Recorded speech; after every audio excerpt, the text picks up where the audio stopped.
오늘은 사순절 26번째 날입니다. 오늘 하나님께서 우리에게 주실 말씀은요, 데살로니가전서 5장 17절 한 절 말씀입니다. 데살로니가전서 5장 17절입니다.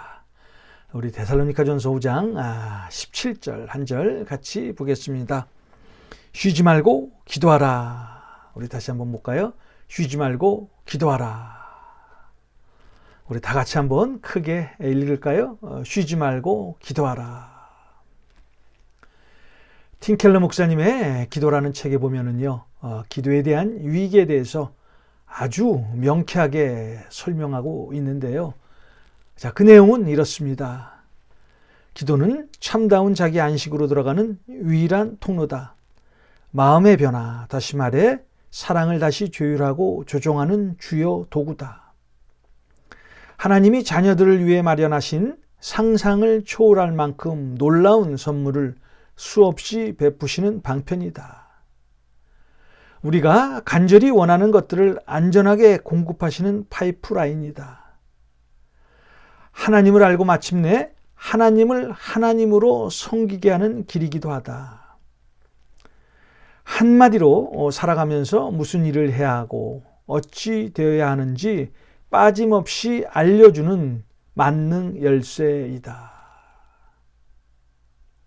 자, 오늘 팀 켈러 목사님이 기도에 대한 유익에 대해서 이렇게 말씀하고 있는데요.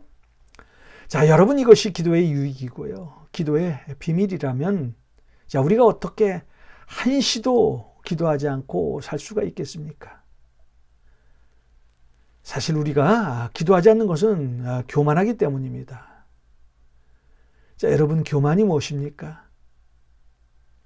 내 힘으로 어떤 일을 할 수 있다고 생각하는 그것이 바로 교만입니다. 어떤 일이든 자기가 하려고 하면 교만이고요. 그런데 무슨 일이든 하나님께 맡기고 또 그 일을 하게 되면 그것은 겸손입니다.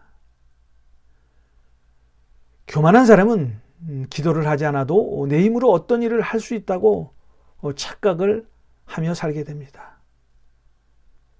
그런데 겸손한 사람은요, 큰 일이든 작은 일이든 어떤 일에도 하나님께 아뢰고 기도하며 살게 됩니다. 오늘 성경에서 말하는 하나님이 우리를 향하신 뜻은요, 쉬지 말고 기도하라 라는 말씀입니다. 예수님은 제자들에게 기도를 가르치셨고요, 또 기도를 통해서 백성들의 병을 고치셨습니다. 또 귀신은 기도로만 쫓아낼 수 있다고 말씀을 하셨습니다. 무엇보다도 예수님은 십자가에 달리시기 전에도 기도하셨고요, 겟세마네 동산에서도 하나님께 간절히 기도하셨습니다. 기도가 예수님의 사역의 가장 우선순위였습니다. 세상 사람들과 하나님의 자녀인 우리와 가장 큰 삶의 다른 방식이 있습니다. 그것은요, 세상 사람들은 어렵고 힘든 일이 생기면 자신의 힘이나 다른 사람의 힘을 얻어 그 일을 해결하려고 합니다. 그런데 하나님의 자녀는 기도로 하나님께 나아갑니다. 왜냐하면 기도를 통해서만이 모든 문제를 해결받을 수 있다는 것을 알기 때문입니다. 기도는 우리의 모든 문제를 해결하는 만능 열쇠입니다. 기도하면 하늘문이 열리게 됩니다. 예수님도 변화산에서 기도하실 때 하늘문이 열렸습니다. 다니엘은 하루에 예루살렘을 위해서 3번씩 기도했습니다. 다른 사람들이 그를 모함하고 그가 사자굴에 던져지는 상황에서도요, 하나님을 믿고 의지했습니다. 결국 다니엘의 모든 문제는 기도를 통해서 해결받았습니다. 기도할 때 하나님의 역사가 일어납니다. 사무엘은 어떻습니까?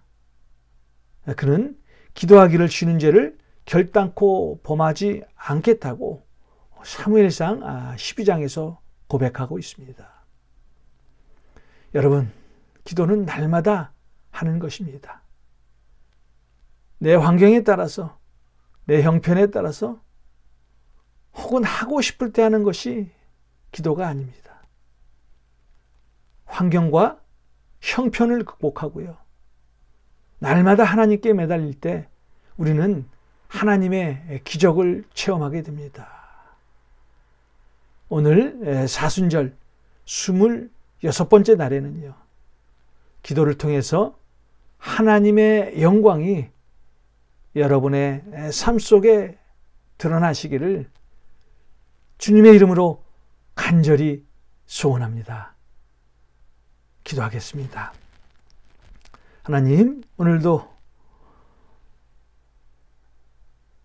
기도를 통해서 하루를 시작하게 하여 주시옵시고,